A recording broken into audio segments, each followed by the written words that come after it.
আমি গায়ত্রী, আমি আপনাদের কাছে আবার নিয়ে এসেছি একটু রান্না বান্না।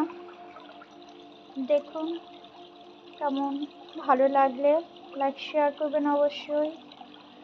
এই শুরু করার আগে একটু চা তৈরি করে নিলাম, একটু চা খেয়ে নিই, তারপরে রান্না শুরু হবে।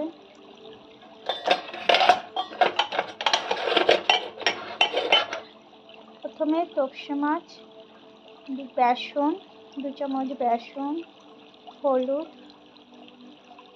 নুন, তারপর একটু গরম মশলা, একটু কস্তুরি মেথি, একটু ধনে জিরে গুঁড়ো আর একটু জল। পুরো জলটা দিয়ে হালকা একটু জল দিয়েছি। জলটা দিয়ে আলাদাভাবে এটা মাখা যেত, মেখে করা যেত, কিন্তু খুব সহজে যেটুকু করা যায় সেটাই আমি করি। মোটামুটি খুব সামান্য তেলের মধ্যেই মাছগুলোকে ভাজছি।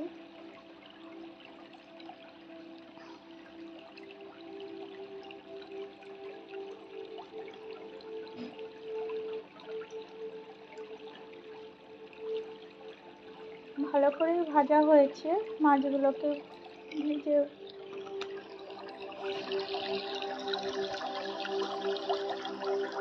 পিঠ করে ভালো করে ভাজা হলো, তোপসে মাছ ভাজা। এবার ওই তেলের ভেতরেই একটু জিরে ফোড়ন দিলাম, 2 শুকনো লঙ্কা, তেজপাতা, একটু জায়ত্রী, গরম মশলার যত আছে, জায়ফল, জায়ত্রী, লবঙ্গ, এলাচ, গোলমরিচ সব দিয়ে দিলাম। দিয়ে একটু নাড়ালাম। যতক্ষণ জিরেটা ভাজা হয়ে গেল, গরম মশলা জিরেটা ভাজা হয়ে গেল, এখন রুই মাছটা দিয়ে দিলাম।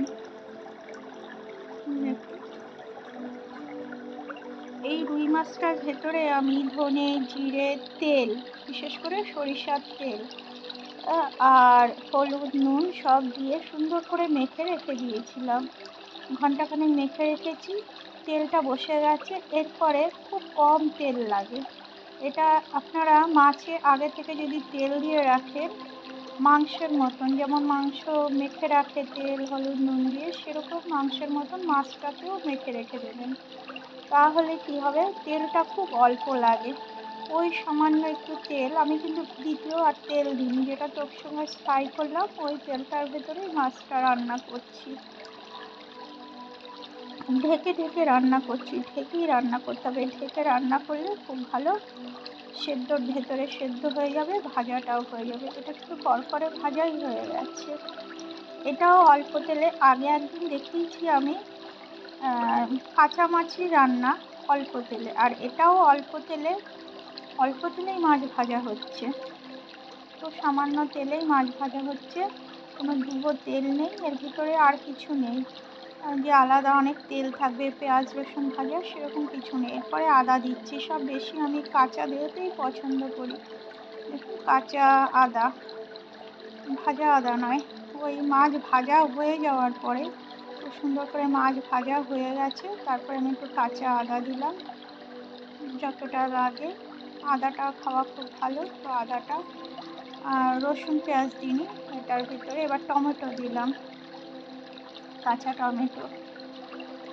টমেটো, আদা আর একটু লেবুর রস, লেবুর কিছুটা রস দিয়ে দিলাম।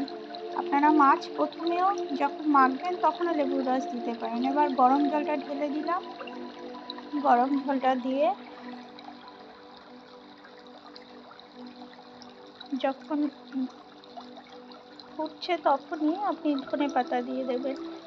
ধনে পাতা, একটু কস্তুরি মেথি দিয়ে ঢেকে রেখে দেবেন। ঢেকে রেখে দিলে, কস্তুরি মেথি ছড়িয়ে দিলে, ধনে পাতা দিয়ে ঢেকে পুরো রেখে দিতে হবে। এবার ধনে জিরে গুঁড়ো অল্প সামান্য একটু কাঁচাই দিয়ে দেবেন। সব একসাথে দিয়ে পরে দিকে আরেকটু দিয়ে, প্রথমে একটু মাছের ভেতরে আমার দেওয়াই থাকে সব কিছু মশলা, তারপরে মশলা দিই না, এই ঝোলের ভিতরে একটু সামান্য ধনে জিরের গুঁড়ো দিয়ে দেবেন, লাস্টে কাঁচা ধনেপাতা, কাঁচা টমেটো, একটু ধনে জিরের গুঁড়ো সব দিয়ে মাছটা হয়ে গেল মাখো মাখোভাবে।